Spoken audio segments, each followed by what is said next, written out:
江建院今早起举办第12届江建院院士授证典礼，总统蔡英文亲身颁发证书。今年计共有4位伫生医和 ICT 产业领域有贡献的领导者，因对台湾的经济也有真大贡献。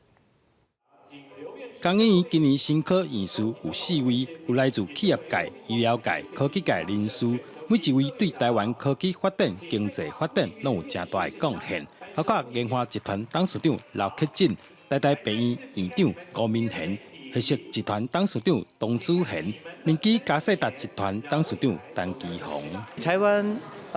不但是以前是科技的这个仰望者跟追随者，现在的台湾科技产业其实成为全球科技产业的参与者跟开拓者、创新者。医师加上工程师的强联手。对生医产业的发展非常的重要。江建院把针对未来地区生活以及健康医疗，在现场点出多项的研发成果。2035的技术策略蓝图，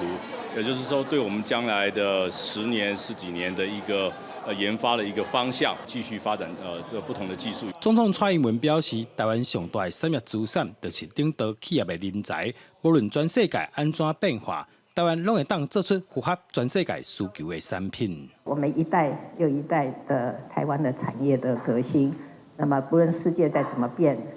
消费者的需求再怎么样的变化，台湾总是能制造出来这个世界所需要的产品。